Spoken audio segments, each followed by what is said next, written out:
Fala galera, e aí, tudo bem com vocês?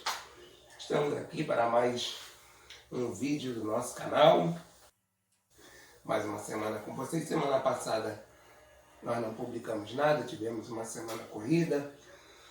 Tivemos alguns aniversários aqui, meu, da minha filha, então a gente ficou mais relaxado. Mas estamos de novo aqui, batendo ponto no nosso canal, para não deixar apagar essa chama. Está sempre aqui mantendo essa nossa ligação, esse nosso contato, que a gente não pode perder mais, correto? Vocês estão vendo aqui, olha, dois conteúdos aqui, duas pilhazinhas de livros. Eu como professor de Sociologia, mas também como teólogo, bacharel em Teologia, tenho minhas leituras que eu amo. Meus livros de cabeceira, meus livros prediletos. De um lado aqui está o conteúdo de Sociologia, de História, e do outro lado o conteúdo aqui de Teologia. Logo por cima, claro, está aqui a minha Bíblia, que dispensa comentário, correto? Tem alguns outros livros aqui de Sociologia que eu quero falar um pouquinho. Esse aqui eu vou deixar por último. É a leitura atual que eu estou fazendo, que eu estou amando. Vou deixar para comentar sobre ele por último com vocês. Aqui eu tenho, deixa eu botar o óculos, né? Porque senão fica difícil. Os Clássicos da Política. É um livro que eu indico para quem quiser, do Francisco Beaufort, que é o organizador desse conteúdo. É uma coletânea que vai falar, muito resumidamente, sobre Maquiavel, Hobbes, Locke, Montesquieu, Rousseau. São alguns chamados contratualistas. Olha, eu acho importantíssima essa leitura, principalmente no momento que o país está vivendo, em que a todo momento a gente ouve falar sobre volta do AI-5, sobre ameaças à Constituição. Então, esse livro aqui ele vai nos esclarecer um pouco sobre a questão da teoria do contrato. Né? O que é a teoria do contrato? A nossa Constituição Federal, ela é um contrato que nós temos, que a sociedade tem com os governantes, com aqueles que estão no poder, onde nós cedemos a nossa liberdade, nós cedemos a nossa vontade própria, em troca do quê? Em troca do cuidado do Estado. Em troca da nossa liberdade, o Estado tem que cuidar de nós. É certo que muitas das vezes o Estado falha, mas isso é um contrato. A Constituição é um contrato em que há garantias, há direitos e há deveres dos dois lados. Então, quando se ameaça a quebra da Constituição, se ameaça voltar com uma ditadura, está se impondo a quebra de um contrato. A nossa Constituição é um contrato. Vou falar só brevemente e, posteriormente, numa outra oportunidade, eu pretendo falar mais detidamente sobre isso, claro, debatendo o tema com todos vocês. Tem outro livro aqui que eu gosto muito, que também é, claro, da área de Sociologia, que é A Ética Protestante e o Espírito do Capitalismo. Esse aqui é de autoria de Max Weber, que é um dos teóricos principais, um dos três teóricos principais da sociologia, né? Que é Karl Marx, que é Emile Durkheim e Max Weber. Eu gosto muito desse livro, porque aqui Max Weber ele vai nos explicar um pouco de como o capitalismo funcionou na sociedade estadunidense, na sociedade norte-americana. Ele vai falar um pouco de como os norte-americanos prosperaram dentro da visão capitalista, tá? Com o comportamento deles, o comportamento de família, um comportamento religioso, o seu dia a dia. Então ele vai, é como se ele estivesse assim, mostrando uma receita. O porquê a sociedade americana prosperou dentro da visão capitalista. Não foi o capitalismo por si só. Houve todo um contexto de comportamento e de atuação que fez com que aquele país prosperasse dentro da visão de Marx e Weber. A ética protestante e o espírito do capitalismo. Tem outro livro aqui também, que eu gosto muito, que é um livro do ensino médio. Tem 2 livros aqui do ensino médio. Sociologia, Introdução à Ciência da Sociedade. Esse aqui eu sugiro a todo estudante de sociologia. Tá? A autora é a Cristina Costa e ela, de maneira muito didática, ela vai trabalhar os principais teóricos do capitalismo, que, como eu já falei, Karl Marx, Emile Durkheim e o Max Weber. Ela vai numa linguagem muito apropriada, muito fácil de se entender. Ela vai explicar e vai tratar de outros teóricos também, que já são mais contemporâneos, como Talcott Parsons também. Ela vai falar dos principais teóricos da sociologia, das ciências sociais. Nesse livro aqui, a Cristina Costa. E vou dar uma outra dica para você, hein? A maioria desse material aqui que eu comprei, alguns são novos e alguns são de sebos, mas de excelente qualidade. Tá? E é onde que eu compro, fazer um merchan aqui, na estante virtual. Você que é estudante, tanto do ensino médio, ou também de faculdades ou de universidades, você pode acessar esse site, que é maravilhoso, estante virtual. Você encontra conteúdos ali maravilhosos, em bom estado, tá bom? E que vai ser muito útil para você. Até mesmo quando minha filha estava no fundamental, 8º, 9º ano, eu comprava livros paradidáticos também ali naquele site. Tem um livro aqui que eu comprei bem baratinho, numa feirinha de livros em Campo Grande, no Calçadão.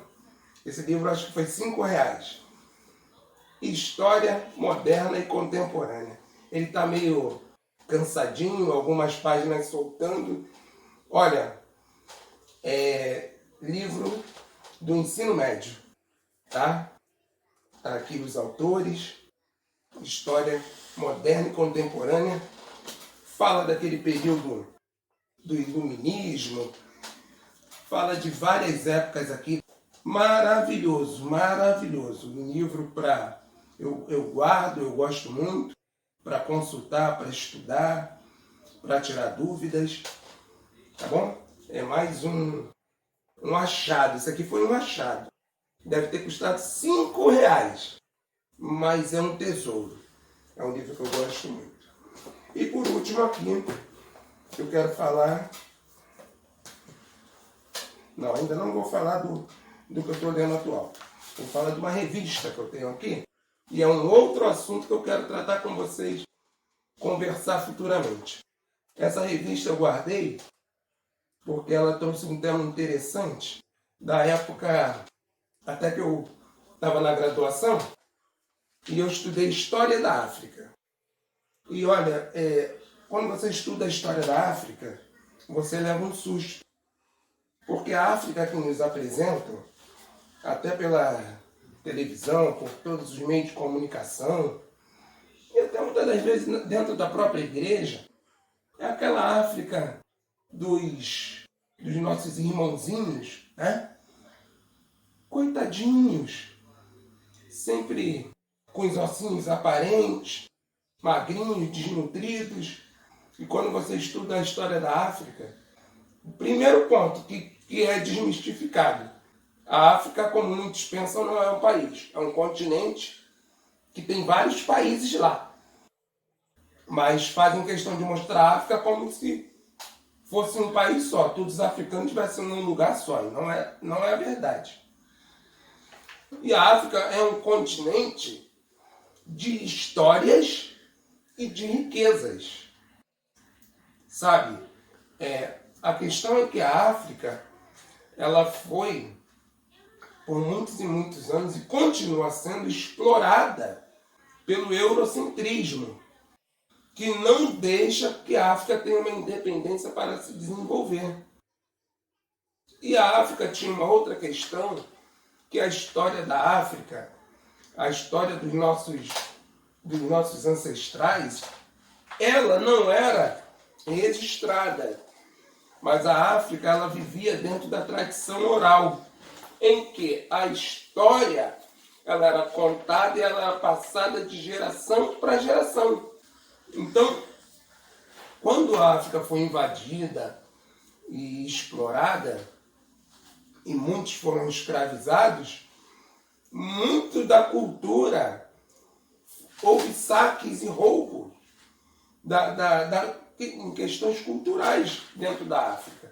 Houve apropriação da cultura africana, porque havia técnicas, habilidades com desenvolvimento, com manuseio de metais, de tinturas, uma série de técnicas eram dominadas pelo povo africano dentro do continente africano. E isso tudo foi roubado. Além do que, a história foi apagada. É como se como se os africanos não tivessem domínio de técnica, é como se fosse um povo atrasado nos seus conhecimentos, o que não é verdade.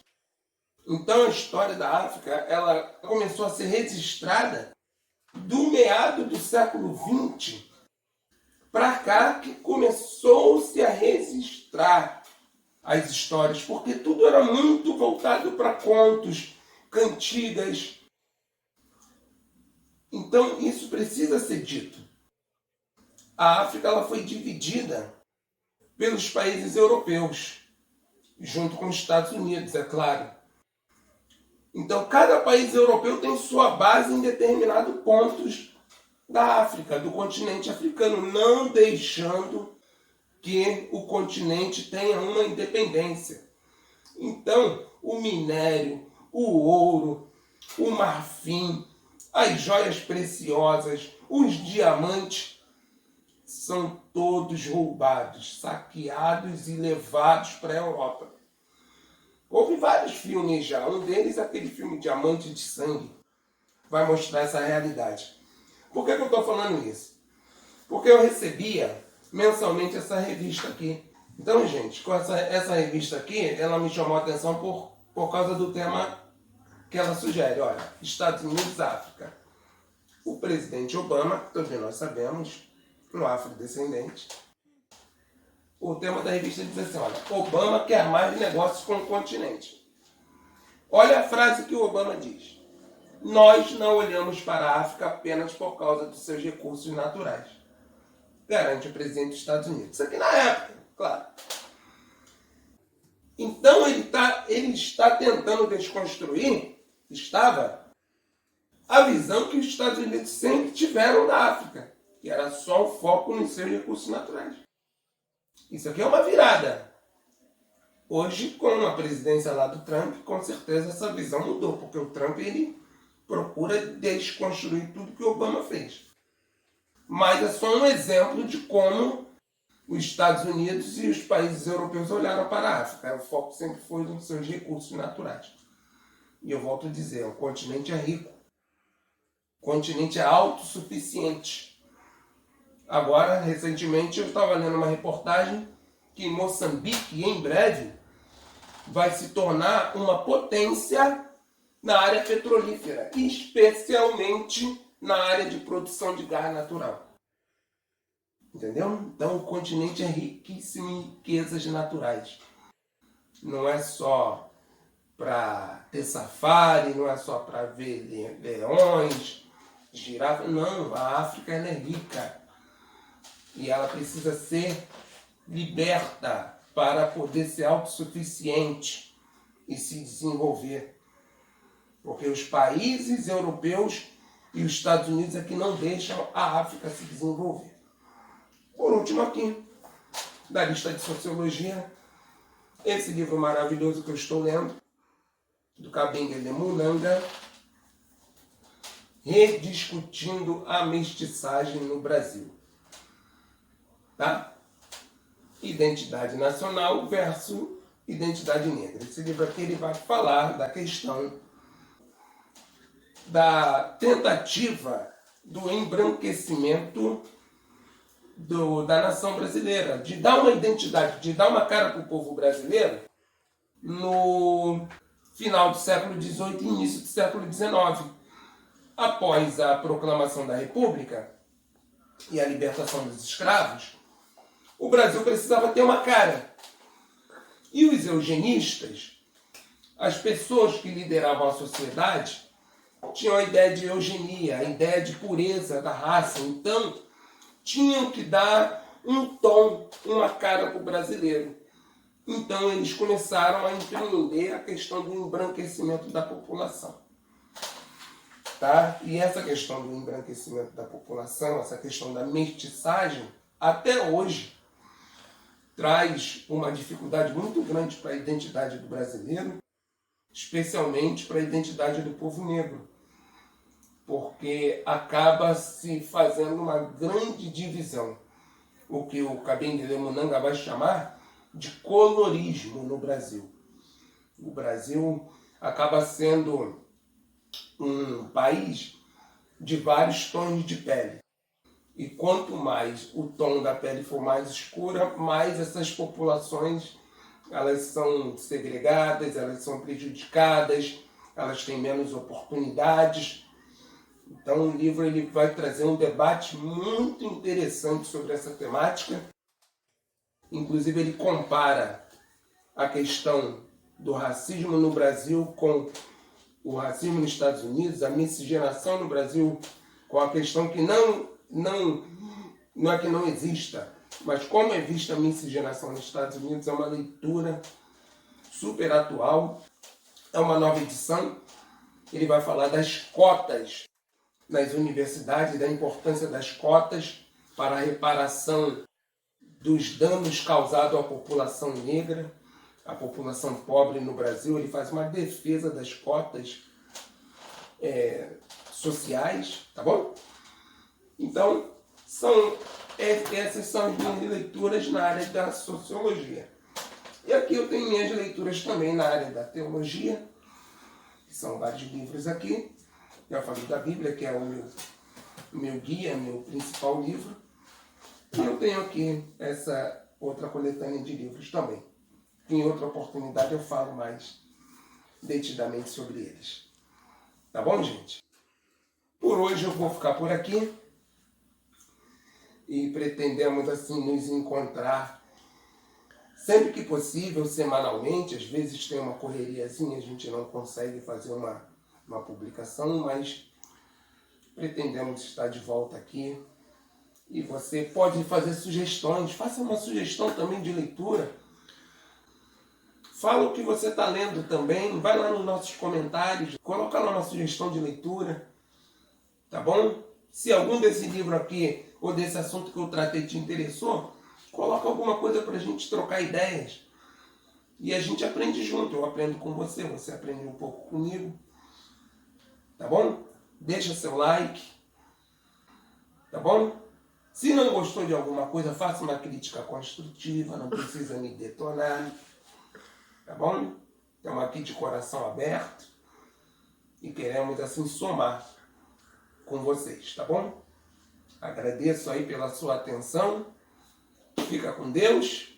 Prazer rever vocês, tá? Um abraço no coração. Tchau, tchau. Fui, mas volto. Forte abraço.